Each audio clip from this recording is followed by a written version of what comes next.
Hey guys, tonight we drift all the way back, really back, into a time before anything you'd recognize as a place existed. The air you're breathing now isn't air at all, because there's no oxygen yet, no breeze, and honestly, no here to speak of. Just a warm, dim fog of matter so new, it hasn't even decided what it wants to be. You float there, your thoughts a little slower than usual, watching the ancient particles that will one day make up stars, planets, and possibly the crunchy bits on your breakfast cereal. You probably won't survive this, by the way. Not because it's dangerous, but because humans won't exist for another 13.8 billion years, give or take a coffee break in cosmic terms. So, before you get comfortable, take a moment to like the video and subscribe. But only if you genuinely enjoy what I do here. And I'd love it if you told me in the comments where you're listening from and what time it is right now. Now, dim the lights, maybe turn on a fan for that soft background hum, and let's ease into tonight's journey together. The newborn. Universe around you is still cooling from the Big Bang, which was less bang and more rapid expansion of everything everywhere, but big gradual spread never caught on as a name. You're in a place scientists call the recombination era, about 380,000 years after it all began. Back then, the universe was a bright soup of particles, protons, electrons, and photons, colliding so often that light couldn't travel, freely. Slowly, like guests shuffling toward the buffet at a wedding, the particles began to cool and link up into the first hydrogen and helium atoms. The fog you see now isn't really fog. It's the afterglow of the cosmic microwave background. Light stretched thin by expansion, wrapping around you in every direction. If you could taste it, which you can't, because again, you're not technically breathing, it might be the blandest thing in existence, like licking a room temperature rice cake. Still, it's the oldest light you'll ever see.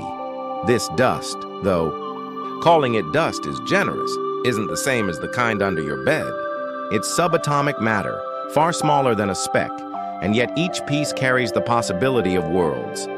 In this time, there are no galaxies, no planets, no Wi-Fi passwords, just a smooth, almost featureless sea of material.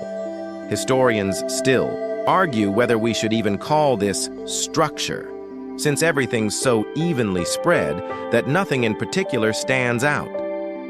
As you drift, you notice subtle ripples in the density of the particles. They're barely there. Tiny variations left over from quantum fluctuations before the universe was even visible. But those ripples are the seeds of everything. In 100 million years, these slightly denser patches will gather more matter, then their surroundings, and the first gravitational pulls will begin. Right now, though, the particles are just waiting. Patient as a cat watching a closed door. The temperature here is dropping steadily, though steady is a relative term when you're measuring in millions of years. Photons, once bouncing endlessly from particle to particle, now begin to stream freely through space. This moment, when light escapes its foggy prison, is why you can see at all. In reality, your eyes would not function here, but it's bedtime storytelling. So you can pretend you're watching the cosmic dawn through a soft focus filter. The vastness is both comforting and slightly absurd. You're in a universe with no boundaries but also no landmarks. If you decided to walk in one direction, you'd just find more of the same. More hydrogen atoms floating in silent, infinite company. Somewhere in this haze, a particular cluster of atoms will, many billions of years later, become part of you. Maybe your left thumb, maybe your favorite coffee mug. It's a long game. The silence is almost total, not because space is inherently quiet. Later, exploding stars will put on quite the show, but because there's nothing to vibrate sound waves here. No air, no wind, no rustle. If silence had a flavor, this would be it. Flat, endless, oddly soothing. And yet, despite the stillness, there's a slow, invisible dance happening. Gravity, Still, the wallflower at this stage has its eye on the denser spots in the particle cloud. Given enough time, it will coax them into gathering together, forming the first lumps of matter that are the ancestors of galaxies. But that's for later. For now, you're surrounded by what you could call pure potential. Somewhere in a region you couldn't point to even if you tried, slightly heavier helium atoms are forming from the Big Bang's leftover heat. These will one day fuel the very first stars. But for now, they float aimlessly, like strangers waiting. For a bus that won't arrive for millions of years, you drift on. Time feels elastic here, stretching in a way that makes minutes meaningless. Maybe that's why it's so easy to let your eyelids get heavy, because you're in a place where nothing urgent exists yet. There's only the quiet hum of physics, the gentle cooling of matter, and the slow approach of a universe that hasn't quite decided what it wants to be. Somewhere behind you, not that behind means much here, the universe is still expanding, stretching the light into longer and longer wavelengths. That faint warmth you feel on your cheeks, that's the last trace of a once blazing fireball, now reduced to a barely there glow. It's not much, but in this endless space, even the smallest comfort counts. You notice it first as a gentle insistence, not a shove, not a crash, but a patient tug, like someone quietly holding the other end of a rope and leaning back ever so slightly. Gravity is making its move. The dust and gas around you, which has been lazily adrift for hundreds of millions of years, is beginning to respond. You can't hear it. Gravity doesn't bother with sound effects, but you can feel the pace change, the same way you can feel a train beginning to roll before you see the scenery shift. The earliest clumps are laughably small by cosmic standards, just slightly denser patches of hydrogen and helium atoms. But here, small differences make all the difference. Historians still argue whether these clumps formed first into long filaments or into spherical blobs. Either way, the smoothness of the early universe is over. Imperceptibly, structure is emerging. You float alongside a drifting patch of matter, the size of a large moon, except it isn't solid, or even visible without some imagination. Think of it as a cloud without a weather report. Gravity is coaxing every atom in this cloud toward the center, each one following the same rule: pull toward the densest part. No rebellion, no debates, no, let's think about this. Just obedience to the quiet law that shapes everything. It's so slow that if you were keeping a cosmic to-do list, you'd probably give up. 100 million years pass, and the cloud is just a bit smaller, a bit denser. But here's the thing. Gravity never gets tired. Even the most stubbornly independent hydrogen atom eventually joins the crowd. It's like watching molasses flow, uphill, ridiculous in human time, inevitable in cosmic time. You drift closer, and the scale plays tricks on you. The distance between two atoms in this cloud is still enormous. If each atom were a tennis ball, they'd be separated by kilometers. Yet the cloud as a whole is shrinking, because the empty spaces between them are slowly losing ground to gravity's pull. Sometimes you catch a glimmer, a photon from the cosmic background light bouncing off a stray particle. It's not much, just a reminder that light still lingers here. Later, these photons will have a much harder time escaping as the clumps grow denser, trapping heat in their cores. That's the start of something big. It's easy to forget, floating in this quiet, that you're witnessing the first steps toward galaxies. This isn't the grand spiral and barred spectacle you see in glossy space calendars. It's more like the universe is quietly tidying its room, pulling loose socks and books into neat piles. Except here, the books are hydrogen atoms. And the room is the size of 100 million light years. Off in the distance, though distance is a very stretchy word out here, you spot another patch collapsing. There's a kind of rhythm to it, though not the kind you could tap your foot to. Each region of space is doing its own thing, gathering its own material, but all following the same patient choreography. Gravity doesn't need a conductor, it's more of a self-playing piano. one quirky thought drifts through your head. Somewhere in these collapsing clouds, there's dust that will one day be inhaled by a dinosaur, or embedded in a medieval cathedral stone, or trapped in a USB port you're trying to clean out with a paperclip. All of it is already here, in raw form, following a path that will eventually make it strangely personal. You can't see time passing, but you can feel its weight. The denser the clumps get, the faster gravity works, pulling in more matter with every passing eon. It's a feedback loop. The more you have, the more you get. That's why the largest structures in the universe started as just slightly bigger than average patches in the haze. Somewhere deep inside one of these clouds, atoms are beginning to bump into each other more often. They don't just drift now, they collide. These collisions create heat, tiny sparks of warmth in an otherwise frigid expanse. And here's where the clock speeds up. The warmer the cloud gets, the more it resists collapsing further. But gravity has a way of winning the argument in the end. Historians, well, cosmologists, still argue about exactly when the first proto-galaxies emerged. The data is fuzzy, partly because no telescope can look back at this moment with perfect clarity, and partly because the universe doesn't do anything all at once. Somewhere in some patch, the first galaxy is already taking shape, but over here, things are still in the warm-up stage. If you stay still long enough, say a few 100 million years, you'll notice the particles around you moving ever so slightly toward one side. That's the center of mass calling them home. And eventually, as the clump grows, so does its gravitational pull, inviting more distant matter to join. It's a snowball rolling downhill, except the snow is hydrogen gas and the hill is space-time itself. And just like that, though just means after hundreds of millions of years, the quiet fog of the early universe is giving way to the first real structure. Not quite galaxies yet, but the blueprint is there. The gentle grip of gravity has taken hold, and it's not letting go. You float on, letting the pull guide you toward the next great change. At first, it's barely noticeable, just a warm blush deep inside the densest pockets of the gas clouds you've been drifting through. But then, very slowly, it brightens, like the tiniest ember in the universe deciding it wants to be seen. This is it, the first sparks of light. You float closer to one of these glowing knots, and it's not like a campfire or a candle.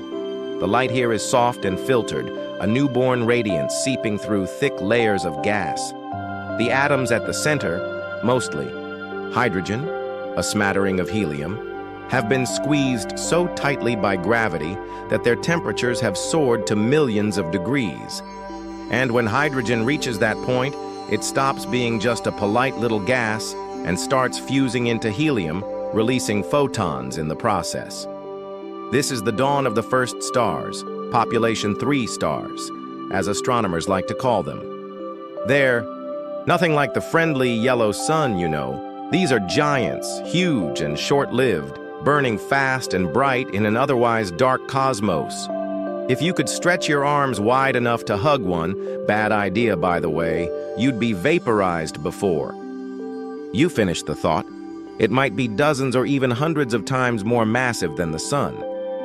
And because they form from pristine gas with no heavier elements, they burn hotter and bluer, shining like sapphire fire in the black. Historians, well, astrophysicists, still argue over exactly when and where these first stars appeared. Was it in isolated pockets scattered across the young universe, or did they burst into being in great clusters all at once, like a city flipping on its lights at night? You hover in the middle of this debate, watching one point of light after another blink into existence. The transformation is dramatic. A few million years ago, the universe was lit only by the fading afterglow of the Big Bang. Now, each new star cuts through the dark like a tiny, persistent lantern. Around them, the cold hydrogen gas begins to ionize, creating shimmering bubbles of transparency in the cosmic fog. It's as if the stars are not only illuminating the darkness, but carving it away. One quirky thing about these early stars, They live fast, die young. While the sun will last about 10 billion years, these giants might burn out in just a couple of million. They're cosmic sprinters, not marathon runners, pouring all their energy into a brief, spectacular display. Somewhere in the universe's future, poets will romanticize short-lived beauty. But here, it's just physics. The heat from these stars ripples outward, altering their neighborhoods in ways you can almost feel. If you imagine the hydrogen clouds as blankets, the stars are tugging holes in them, letting light leak through. And beyond that light, even more clouds are beginning to collapse, sparked into star formation by the shock waves from their brighter, older siblings. It's not just beauty you're watching, it's the start of change on a grand scale. These first stars will be the factories that create the universe's heavier elements: carbon, oxygen, nitrogen, iron, the building blocks of planets, oceans, trees, and you. Without them, the universe would stay an endless sea of hydrogen and helium. And while that might make for a simpler bedtime story, it would be an awfully dull one. As you drift around a glowing blue giant, you feel the hum of fusion deep inside. It, not with your ears, but in that strange dream logic way that lets you hear without sound. Every second, it's converting millions of tons of hydrogen into helium, releasing an unimaginable flood of energy. If stars could think, maybe it would marvel at its own brilliance, or maybe it would just shrug and keep burning. Off in the distance, you spot a cluster of these firstborn suns, their light overlapping into a gentle haze. It's not a blazing day, it's more like the faint glow you see before dawn, when the sky is still holding on to the last bits of night. You realize that the darkness will never again be quite as complete as it was before these stars. The universe has crossed a threshold, and there's no going back. And then, almost as quickly as they appear in cosmic terms, some of these stars wink out. They don't fade quietly. They explode in supernova so intense that they briefly outshine entire galaxies. You're too far away to feel the shockwave, but you can see the burst of light tearing through the surrounding gas. In that moment, the first heavy elements are flung into space, seeds for everything that will come after. You can't help but think how strange it is. Everything that will ever exist, from mountain ranges to coffee mugs, starts here, in the hearts of short-lived blue stars.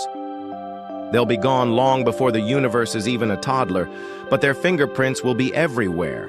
The sparks keep coming, one after another, turning the cold emptiness into a place where light and shadow now have something to argue about. And as you drift, you get the sense that this is only the beginning. The stars are not just illuminating the darkness, they're calling the next chapter of the universe into being. You drift farther from the hot, blue giants, letting their sharp light fade into the distance. Ahead, the cosmos is no longer just scattered points of brilliance.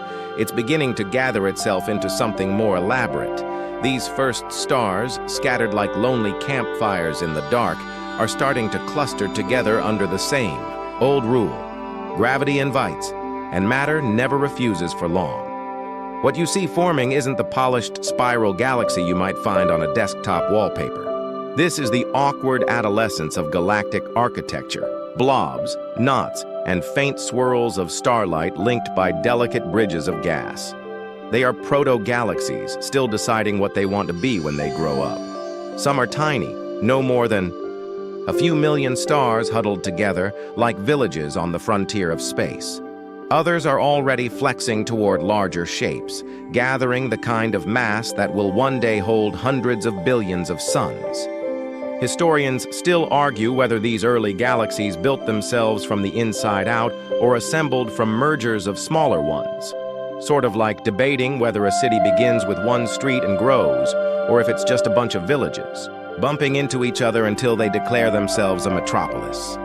You hover near one such gathering, its starlight faint but determined. Streams of hydrogen gas spiral inward, feeding the growth.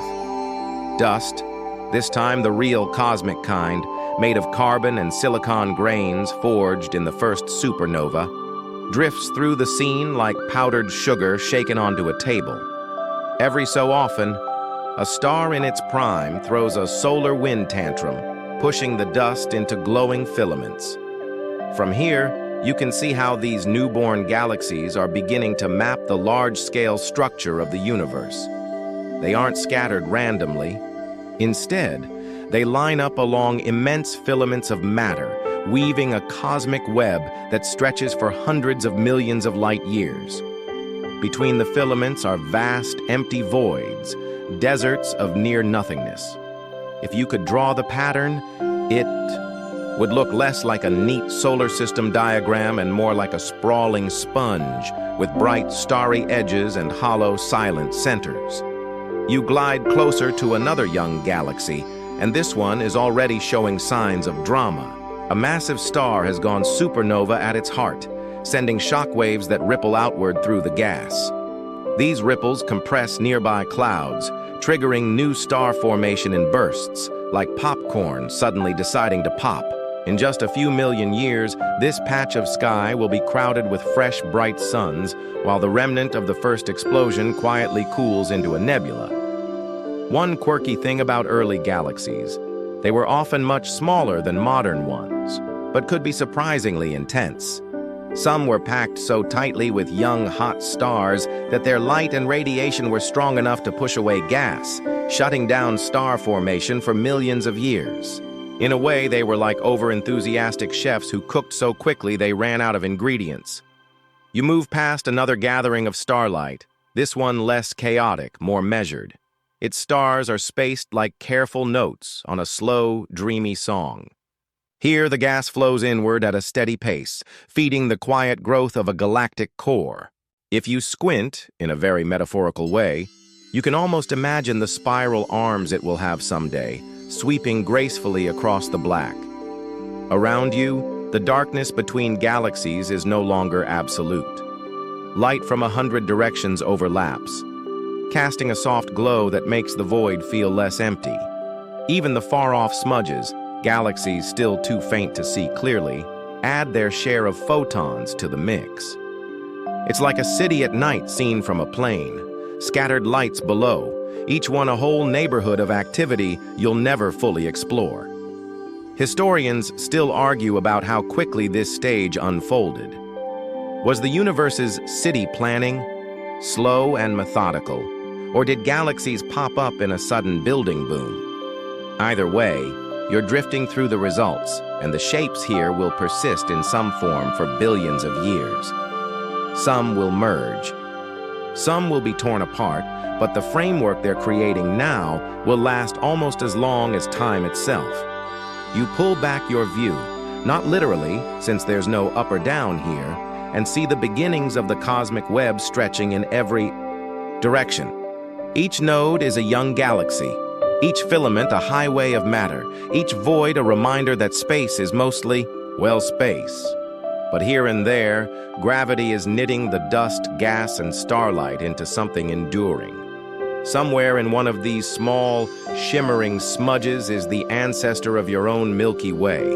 Right now, it's just another faint, unremarkable, gathering, quietly minding its own business. But given enough time, and a few dramatic collisions, it will grow into a sprawling spiral with arms that cradle a billion suns, one of which will someday host your entire species. You're watching the very first draft of that story being written, in starlight and dust. You drift deeper into one of the young galaxies, letting its faint gravity wrap around you like a warm, steady current. Here, the starlight isn't uniform. It pours in shafts and streams, leaving pockets of darkness in between. You pass through one of these shadows, and for a moment, you feel almost invisible, as if the light itself has agreed to leave you alone. The stars here are still mostly young, bright and blue, but their glow has already begun to shape their surroundings. Ultraviolet light spills from their surfaces, striking nearby gas clouds and stripping electrons from atoms.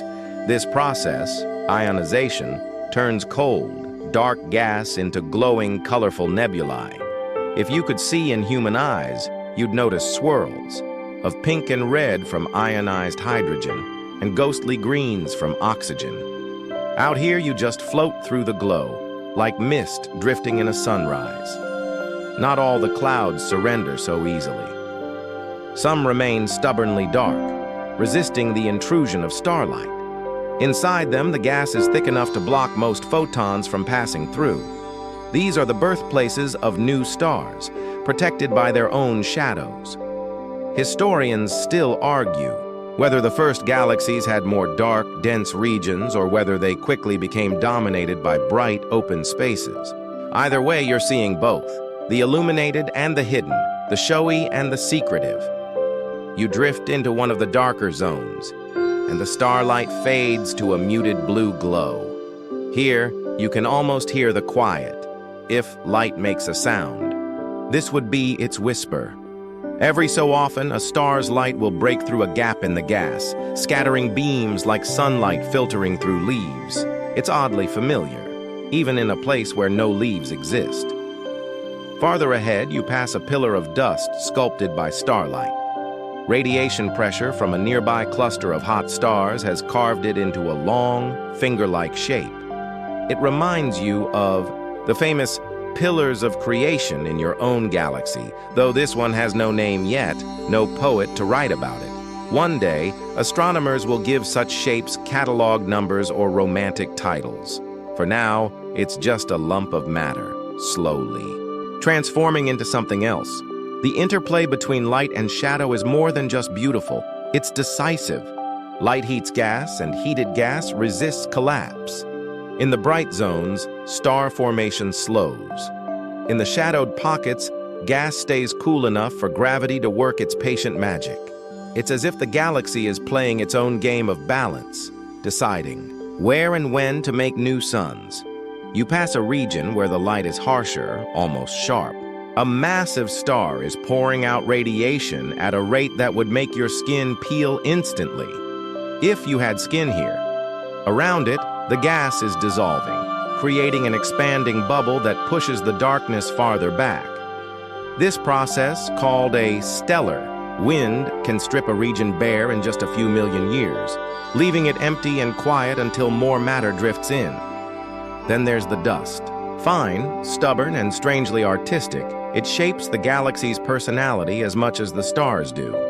It absorbs blue light, letting only redder wavelengths pass through, giving some regions a warm, sunset-like hue.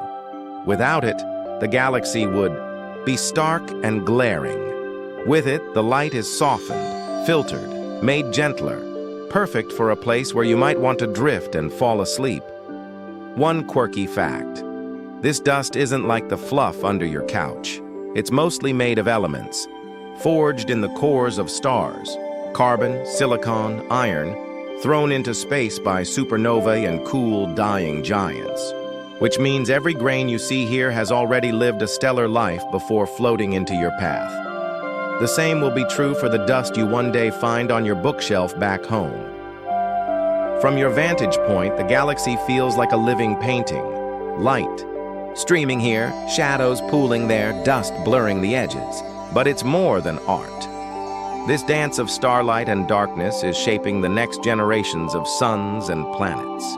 In some shadows, planets may already be forming around newborn stars, hidden from the glare of their brighter cousins. You pass back into a brighter region, and the contrast makes you blink. Even if blinking is just a habit you're carrying from your earthbound life, the galaxy's light spills outward into intergalactic space, escaping into the great void. Somewhere far beyond, that light will travel for billions of years before finding the eyes of an astronomer, who will marvel at its age and distance.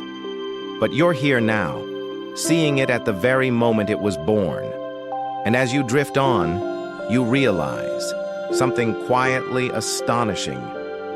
Every beam of light you've seen here, every shadow you've passed through, is the universe shaping itself, not in a rush, but in the slow, deliberate rhythm of eternity. you drift toward the heart of a star cluster, drawn by a faint, almost imperceptible change in the quality of the light. The stars here are older than the bluest giants you've passed. Their glow steadier, warmer, less like fireworks and more like hearth flames. Inside them, something remarkable is happening. The creation of elements beyond hydrogen and helium, up. Until now, the universe has been almost painfully simple in its chemistry. Hydrogen, helium, and just the tiniest pinch of lithium made up everything after the Big Bang. But here, deep within these stellar furnaces, fusion is working overtime, stitching lighter elements into heavier ones. In smaller stars, hydrogen fuses into helium, and helium, over long stretches of time, into carbon and oxygen. In more massive stars, the fusion ladder climbs higher: neon, magnesium, silicon, even iron. Historians, well, astrophysicists, still, argue about exactly how quickly this chemical enrichment spread through the early universe. Did the first heavy elements stay close to their parent stars for millions of years, or were they flung far and wide almost immediately by stellar winds and supernovae? Either way, you're seeing the raw production line now, each star a glowing factory floor. You hover beside a particularly massive star whose light pulses ever so slightly. It's in the helium burning stage, its core hot enough to fuse 3 helium atoms into a single carbon atom. That carbon, in turn, will become part of you someday. Your bones, your skin, maybe even the pencil you once chewed on during a boring meeting. Every carbon-based thing in the universe begins in a place like this. Nearby, a smaller, redder star is quietly working through its own slower process. These red giants live longer, their fusion more measured, like bakers who prefer to let the dough rise slowly.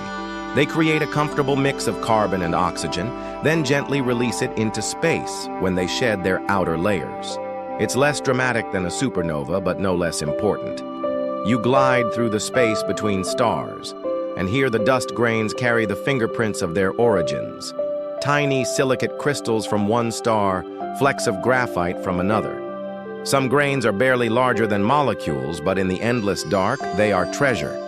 They will clump together in clouds, seed planets, and, if you follow the chain far enough, become part of oceans, forests, and the occasional fruitcake. One part of the cluster, you pass a binary star system where one star is in its dying stages, puffing out shells of gas. These shells shimmer faintly in the starlight, a delicate pastel bubble in the black. Through those shells flow streams of nitrogen, another element essential to life. You can almost imagine the universe checking off items on its to-do list. Hydrogen, done. Helium, done. Carbon, oxygen, nitrogen, getting there. The rhythm of fusion is hypnotic.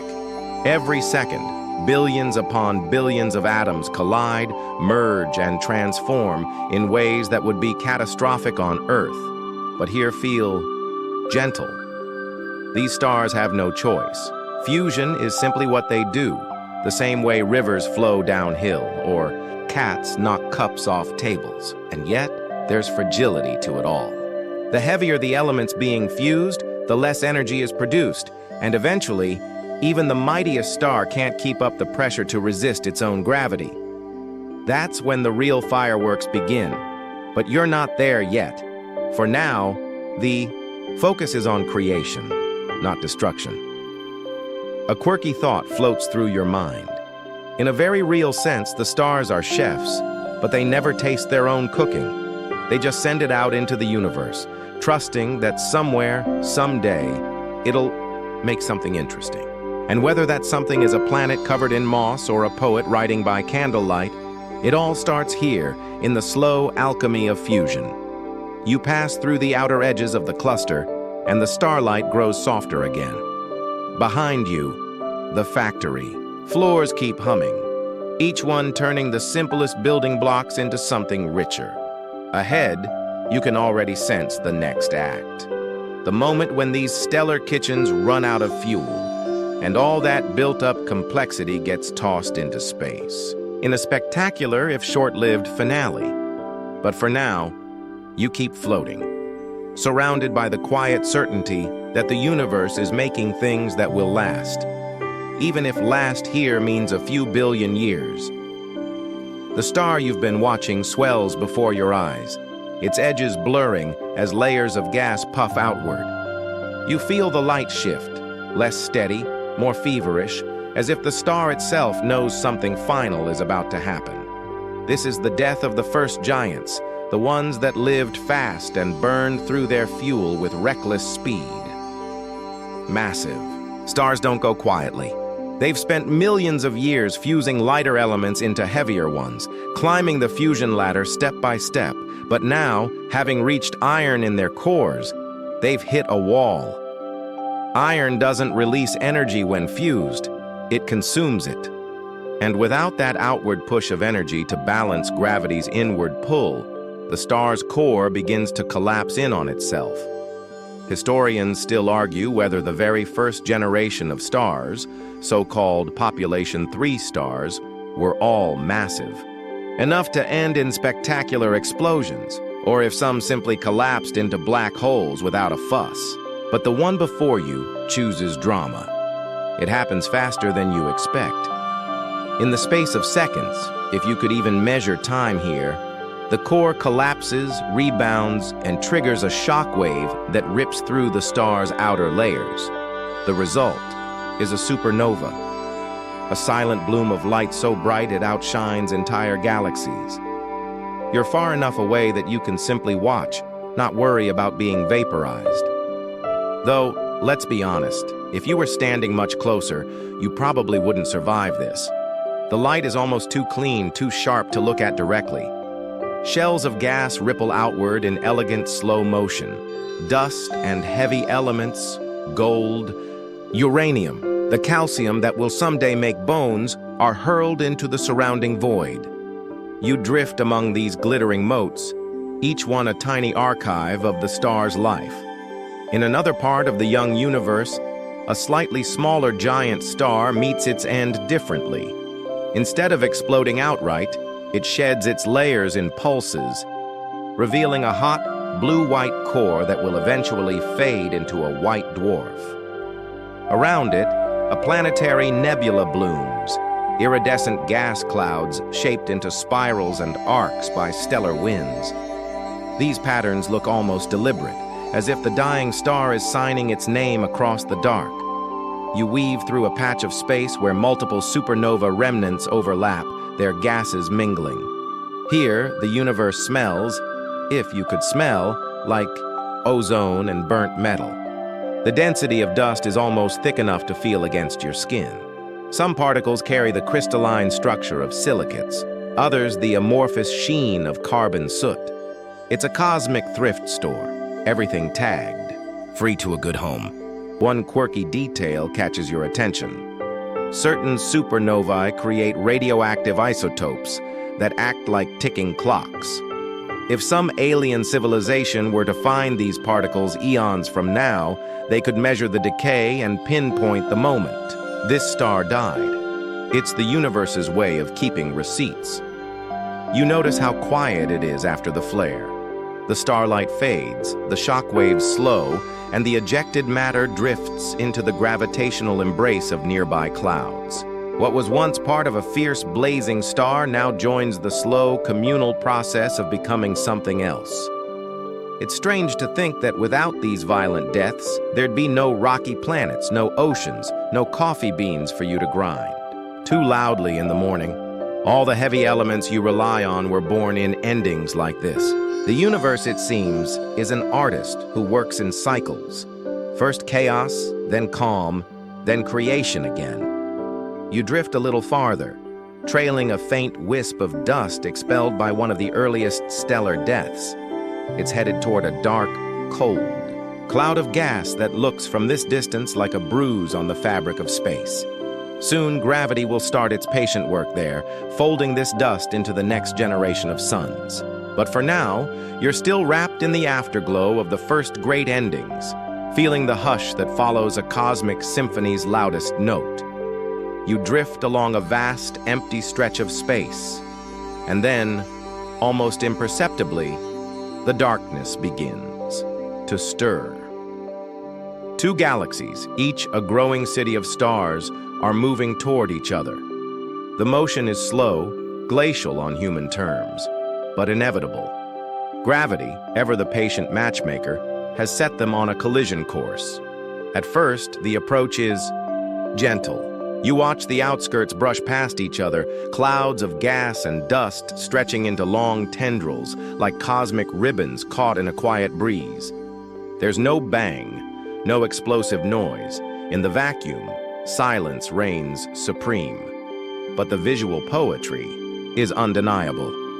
Streams of stars arc gracefully, drawn into elongated shapes that twist and fold in complex patterns. Historians, astrophysicists again, still argue over how common these early mergers were. Did most galaxies grow slowly by accreting gas, or did dramatic collisions dominate their evolution? From your vantage point, both answers seem plausible. The universe likes variety. As the galaxies draw closer, some stars are thrown off their initial paths, flung into long, looping orbits that will never intersect again. Others plunge toward dense cores, joining the gravitational maelstrom that forms the new central bulge. You can trace these paths like invisible threads, watching them weave a new structure out of two old ones. The dust behaves differently from the stars. Gas clouds collide and compress, sparking bursts of star formation. Each new star is like a candle lit in a dark cathedral, flickering in the shadows of the cosmic scaffolding. Some of the dust is shock-heated and illuminated by nearby newborn stars, glowing faintly as it drifts along. It's almost painterly, the kind of slow-motion artwork you could study for eons. Quirkily, some regions of the colliding galaxies become surprisingly quiet. Stars pass through each other without touching, yet their collective gravity reshapes orbits and funnels material into pockets. It's a reminder that the universe can be chaotic without ever being noisy. You follow a gas cloud as it plunges toward the merging cores. It's like watching a river diverted into a new channel, its momentum building, twisting under the influence of both galaxies. When the cloud finally compresses enough, it triggers another generation of stars, creating clusters that will shine for billions of years. You marvel at how endings and beginnings are intertwined. Even black holes play a part. At the centers of these colliding galaxies, supermassive ones tug at stars and gas alike, orchestrating the dance with an invisible hand. Their gravity is steady, unyielding, almost meditative compared to the fireworks of new star births and gaseous ribbons. You notice the faintest trace of starlight escaping from the outskirts, a gentle glow that hints at the grand shape the merged galaxy will eventually take. The final form is still far off, millions of years away, but you can see its potential, spirals or ellipses, perhaps a hybrid, all waiting to spin gracefully through space. Historians still argue about whether the universe's most spectacular galaxies today, the massive ellipticals, formed mostly from such mergers or through more subtle processes. Watching this slow-motion collision, you understand that cosmic growth isn't always a straight line. Sometimes it's a looping dance, delicate yet relentless. You float backward for a moment, taking in the scale. The galaxies are massive, the collisions intricate, yet the pace is gentle, almost soothing. It's not chaos as we know it on Earth. It's a deliberate, graceful unfolding of gravity, light, and dust, orchestrated over millions of years. And as you drift further away, the intertwined galaxies fade into soft luminescence. Their story is far from over, but for now, you're left with the calm, mesmerizing beauty of two cosmic cities merging silently, patiently, eternally. You leave the merging galaxies behind and drift into one of the quiet, cold clouds that remain between them. These are the nurseries of the next generation of stars, vast and unassuming, filled with hydrogen, helium, and the occasional heavier element expelled by long-dead giants. The gas here is dense enough to feel like a soft cushion beneath you, though your body is weightless. Gravity works patiently, tugging on every particle, slowly nudging them together. You follow one tiny clump as it collects matter from its surroundings. Each added atom increases its mass, strengthens its pull, and accelerates the collapse. It's like watching snow accumulate on a branch, imperceptible at first, but eventually enough to bend the limb. Historians still argue about the precise triggers for star formation. Some clouds need an external nudge, a passing shockwave from a supernova, a collision with another cloud, while others collapse quietly on their own. Here, it's mostly self-initiated, a gentle, natural process. You float closer to the center of the forming core. The gas becomes warmer as it compresses, heat spreading outward and balancing the inward pull of gravity. If you were human, you might feel the slow pressure building like a warm breath against your skin. You notice pockets of denser material, forming filaments, thin threads that act as highways for further matter to travel inward. Occasionally, turbulence causes some clumps to swirl around each other in tiny orbital dances before merging into the main core. These interactions are delicate, almost playful. You can imagine the particles giving each other a gentle nudge, sharing momentum as they settle into place. It's not chaotic, it's choreography. And gravity is the silent choreographer. Dust plays its part too. Minute grains collect alongside the gas, forming seeds for planets and smaller structures. Without them, the future planetary systems that may orbit these newborn stars wouldn't exist.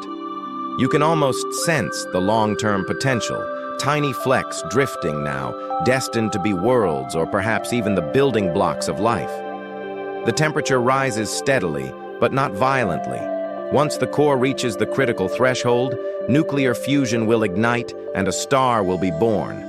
For now, the energy radiates as heat and faint light, invisible to your eyes yet palpable in the gentle glow surrounding the cloud. Nearby, another region of the cloud forms a smaller twin core. It will become a binary star system, its two suns, locked in an eternal orbital embrace. You imagine the delicate balance they must maintain, a cosmic waltz choreographed by mass and momentum. Quirky though it seems, you can't help noticing the sheer patience of this process. A star is not born in a day, a year, or even a million years in ways humans can easily grasp. It's a slow, persistent shaping, an accumulation of countless tiny events over tens of millions of years, all converging to create something luminous and enduring. As you drift among the folds and filaments, you see wisps of gas pushed outward by distant stars. Some of it will return, recycled into new stars yet again. The universe seems endlessly self-renewing, a gentle rhythm of creation and quiet, waiting for gravity to do its work. You pause in one particularly serene region where nothing is exploding, nothing is dying. Only the slow gathering of matter and the soft hum of potential fill the space. It is a place of beginnings, unremarkable to the casual observer, yet monumental in the grand story of the cosmos. Here, the next generation of suns will rise to continue the cycle, quiet and patient as ever. You follow a quiet spiral galaxy, small but elegant, spinning gently in the void. Its arms stretch outward, curved ribbons of stars and dust, each one moving in a slow, deliberate rotation. Unlike the chaotic mergers you've seen, this galaxy seems content to exist in steady equilibrium, a calm citizen of the universe minding its own business. The stars in the spiral arms shine consistently, forming patterns that are almost hypnotic. You drift along one arm, watching young blue stars peppered among older, redder ones. Their differences in age and color create a soothing rhythm, like notes in a cosmic lullaby. The galaxy's core glows warmer, dense with older stars that have settled into long, stable orbits. Historians still argue about how galaxies like this maintain their structure for billions of years without collapsing or dispersing. Dark matter, invisible yet influential, seems to act as a stabilizing skeleton, holding the luminous parts in place. You can't see it directly, but its presence is felt in the gentle, unhurried motion of stars. The dust here adds a soft texture to the spiral, faintly absorbing blue light and casting gentle shadows. You notice clouds of gas threading through the arms, creating quiet pockets where new stars will eventually form. It's a slow, natural rhythm. Birth, evolution, death, and the recycling of material into new generations. You glide past a cluster of red giants near the core. Their fusion has slowed compared to younger massive stars, giving off a steady, comforting warmth rather than brilliant flashes. These giants will live long enough to influence multiple star-forming cycles, seeding the galaxy with carbon, nitrogen, and oxygen. Quirky though it seems, some of these stars may eventually host planetary systems where life could arise eons later. The spiral rotates slowly, a cosmic dance that has persisted for billions of years. You watch dust lanes trace delicate arcs, curving like brushstrokes across a canvas. Occasionally, faint ripples of light reveal small pockets of star formation, the galaxy's subtle way of reminding you that it is alive, even in its serenity. You notice that, despite its calm, the galaxy is not entirely unchanging.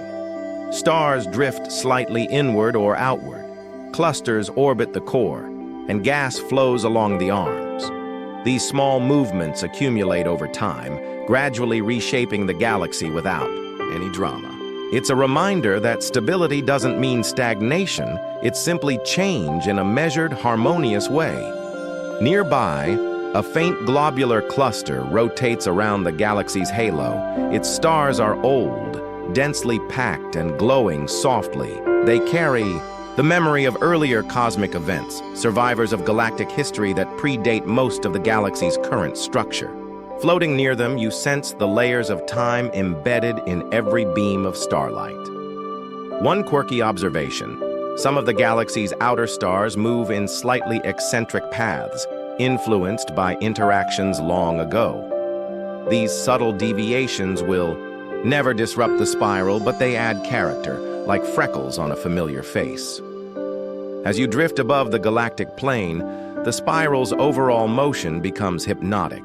You follow its gentle rotation, letting the soft contrast of bright arms and shadowed dust lull you. Here, in this steady, measured environment, the universe feels patient, nurturing, and enduring, a slow-turning clockwork of luminous matter and quiet beauty. You approach the heart of the galaxy, where the light is warmer, denser, and tinged with a golden hue. Here reside the restless black holes, silent sentinels lurking at the centers of most galaxies. Their presence is subtle but undeniable, felt in the steady tug on surrounding stars and gas, shaping the galaxy's evolution over eons. A supermassive black hole sits quietly, its gravity holding the galactic core together. You can see streams of stars orbiting in precise paths, pulled into elliptical orbits by this invisible anchor. Occasionally, gas clouds spiral inward, heated to millions of degrees as they approach, glowing in X-rays. If you had the right senses, you might perceive them as ghostly flickers of fire against the darkness. Historians still argue how these central black holes formed. Did they start as relatively small seeds and gradually grow, or did some form rapidly from massive clouds of gas in the early universe? Either way, their influence is profound, subtly orchestrating the motion of stars and gas while remaining imperceptibly quiet to the casual observer. You drift along a stream of matter, slowly feeding the black hole. Some gas is funneled inward smoothly, while other pockets orbit for millions of years before succumbing to gravity's pull. Occasionally, energy is released in jets perpendicular to the accretion disk, powerful but confined, leaving the rest of the galaxy undisturbed. The galaxy around you reacts to this quiet presence. Star formation in the core is slightly suppressed. Gas is gently shepherded along specific paths, and the spiral arms rotate with a stability that might not exist without the black hole's gravitational discipline. It's as if the galaxy recognizes the authority at its center and chooses cooperation over rebellion. You float past older stars near the core. Their motion seems a delicate dance choreographed by unseen hands. Each star's path is influenced, not just by the central black hole, but by the cumulative gravity of neighboring stars, clusters, and lingering clouds of dust. Even in this crowded environment, the movement is harmonious, a cosmic ballet performed in slow motion. Quirky and somewhat poetic, the black hole itself is invisible, its influence felt only through motion and occasional energetic outbursts. You might imagine it as a calm, brooding character at a grand party, quietly commanding attention without ever speaking. Nearby, a smaller black hole orbits in the galaxy's halo, a remnant of a long-ago collision. Its effect is subtle but measurable, nudging nearby stars and stirring faint ripples in the surrounding gas. You can almost sense the galaxy breathing around it, each orbit a gentle pulse in the grand organism. Even wandering dust interacts with these gravitational giants. Some grains are shepherded inward over millions of years, while others skirt the edges, tracing loops that mirror stellar orbits. The dust adds texture to the otherwise invisible influence of gravity, catching faint light and creating soft, ephemeral glows in the galactic core. You linger near this quiet center, observing the interplay of light, gravity, and matter. The black holes command respect without drama. The galaxy spins in steady rotation, alive with subtle motion and potential. You realize that even in seeming calm, the universe is teeming with invisible forces guiding creation, destruction, and renewal in a rhythm both patient and eternal. You drift outward from the galaxy's core, leaving the concentrated warmth of stars and the quiet pull of black holes behind. Between the spiral arms and the sparse halo, you enter the vast stretches of interstellar space where wandering dust drifts, freely, far from any stellar neighborhood. Here, the grains are lonely voyagers, each with a story forged in ancient stars and supernovae. These motes of dust are small, often only a few micrometers across, yet collectively they shape the universe in subtle ways. They block and scatter, light, catalyze chemical reactions, and seed the formation of new stars and planets. You glide past a cloud of carbon-rich grains, imagining the countless elements they carry, some that will eventually compose rocky worlds, oceans, even life itself. Historians still argue how efficiently this dust travels between galaxies. Some believe magnetic fields and radiation pressure fling it great distances, while others suggest most grains remain within their birth galaxy. From where you float, it seems both might be true. Some drift alone, carried by currents of gas and light, while others linger in the galactic outskirts, slowly orbiting. You follow one particularly persistent particle as it meanders through space. It's buffeted gently by distant stellar winds and occasional cosmic rays. Yet its path is relatively straight over millions of years. You imagine it passing through invisible fields, orbiting unseen masses, perhaps eventually contributing to a star system yet to form. Nearby, a faint cluster of dust has coalesced into a proto-cloud. It's not dense enough to form a star yet, but it's gathering material in slow, patient increments. Inside this cluster, you sense the potential for something new. Tiny seeds of creation patiently waiting for gravity to coax them into life. Quirkily, some dust particles carry isotopes of elements that will decay over eons, ticking like silent clocks. These clocks record time, and if observed far in the future, could reveal when and where the dust originated. Every speck is a cosmic historian, keeping memory of a universe that once burned brighter, faster, and wilder than you see now. You drift, past clouds tinted by the faint red glow of distant stars. They are quiet, almost serene, yet brimming with potential energy. Radiation gently nudges them here and there, forming soft arcs and patterns that will guide the next generation of star formation. Even in isolation, dust is never truly inactive. It is participating in the grand cycle of cosmic renewal. Some grains have been ejected from galaxies entirely, flung into the intergalactic void. You watch these loners glide past, reflecting the distant light of millions of stars. Though they are far from the warmth of stellar neighborhoods, they will still contribute to the universe's story, perhaps ending up in the heart of a newborn galaxy billions of years from now. This is the quiet side of the cosmos, where creation moves slowly, with no spectacular explosions or dazzling light shows. Here, patience rules and time stretches in ways almost impossible to grasp. You notice the subtle glow of accumulated dust in the background, softening the blackness of space into gentle shades of gray and blue. And as you drift among these solitary travelers, you realize the universe is never truly empty. Even in isolation, matter participates in a long, slow narrative, bridging the gaps between stars and galaxies, quietly shaping the future of cosmic evolution. You leave the scattered dust behind and begin to sense a subtle shift in the universe's tempo. The distances between galaxies have been stretching for billions of years, and you feel the gentle tug of cosmic expansion. It's not violent or sudden. It's more like taffy being pulled slowly, evenly, across a dark, infinite table.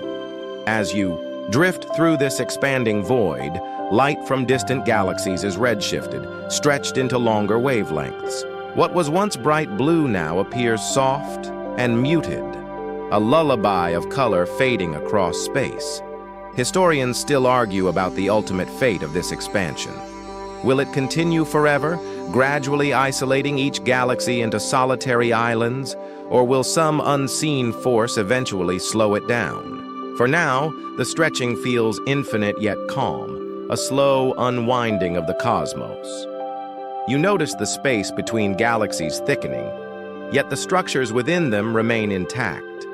Gravity has done its work, holding stars, gas, and dust together despite the relentless pull of expansion. You drift past a small galaxy cluster, observing the gentle tug of its members as they orbit a shared center of mass. It's orderly and measured, almost serene, in contrast to the chaos of early cosmic collisions. In the spaces between isolated dust and gas clouds float freely, carried along by the silent flow of space-time. Some of these clouds are remnants of past interactions, lingering as faint memories of long-ago galactic dances. A quirky observation: a single speck of dust might take millions of years to drift from one galaxy's outskirts to another. Yet, its slow journey is essential for the long-term enrichment of the universe. You pass a faint stream of light from a distant quasar, its radiation traveling billions of years to reach this point. It illuminates tiny dust grains along the way, casting long, slender shadows across the cosmic void. You float among them, feeling the immense scale and patience of the universe, where even light travels leisurely in galactic terms. Nearby, a Beishi, small cloud of hydrogen, is slowly condensing under its own gravity, unaware of the universe's expansion around it. If conditions remain favorable, it will eventually form stars, quietly resisting the pull of increasing isolation. The process is slow, almost stubborn, like a painter perfecting a single brushstroke over centuries. Quirkily, you notice that cosmic microwave background radiation, relic heat from the Big Bang, still permeates the void, a soft, almost imperceptible glow everywhere. It is the universe's oldest whisper, a reminder of its origin and the countless cycles of matter and energy that have followed. You observe the interplay of expansion and gravity, galaxies slowly moving apart, yet within them, matter remains tightly bound. The universe stretches, yet life within galaxies is insulated from the pull, creating pockets of stability amid infinite change. Floating along, you watch light from ancient stars dim slightly, stretched across time and space. Everything feels slowed, softened, and eternal. Even the restless motions of individual particles are now part of a vast, almost meditative rhythm. And as you drift farther, you feel the universe itself exhaling, a quiet, expansive sigh. Time seems to stretch with it, and in this calm, vast silence, you understand that change does not need noise, and growth does not demand haste. You move through a universe that is dimmer now, quieter, as the brightest stars have already lived. Their brief, brilliant lives. Galaxies are older, and their star populations have shifted toward longer-lived, cooler stars. The overall light is softer, tinged with golds, reds, and the faintest blues, like the last traces of sunset lingering on the horizon of an empty world. Starlight has begun its fading era. Many massive stars are gone, leaving white dwarfs, neutrons, stars, and black holes as reminders of their existence. You float past one such white dwarf, a tiny ember in the vastness of space, still radiating heat after billions of years. Its glow is gentle, almost comforting, like a candle burned low at the end of a long evening. Historians still argue about how the slow dimming of the universe will affect its long-term structure. Will star formation continue at a trickle, or will it cease entirely as gas clouds are exhausted and galaxies drift further apart? For now, pockets of star formation persist, though they are rare, isolated, and subdued. You drift past an old spiral galaxy, its once vivid arms softened and faint. Dust lanes are thinner, scattered, and star clusters more sparse. Some stars are moving more slowly now, their energy spent over billions of years, while others continue to trace long arcs around the galactic core. It's a quiet, measured endurance, as though the galaxy itself has accepted the universe's slow transition toward tranquility. In the intergalactic medium, particles of dust continue their lonely drift. Some have been traveling for billions of years, tracing paths through multiple galaxies and clusters, slowly dispersing the elements forged in stars long gone. Quirkily, you realize that in these particles, time is tangible, an ancient record of explosions, mergers, and cosmic winds that shape the universe's history.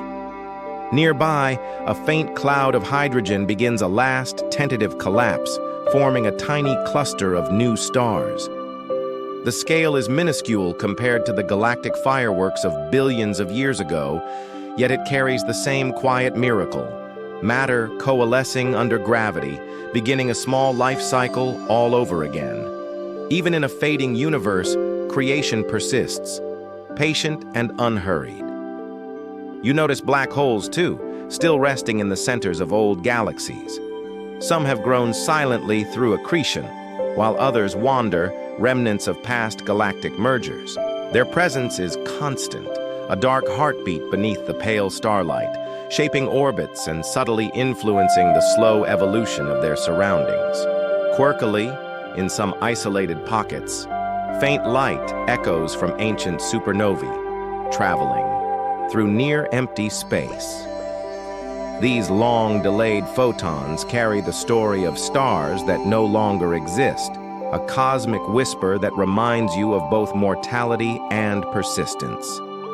As you drift, the universe stretches and darkens around you. Distances grow, light weakens, and the cosmos moves at a pace so slow it is almost imperceptible. Yet within this vast quiet, you feel the rhythm of persistence. Matter continuing to move, stars lingering in their final stages, dust traveling along eternal pathways.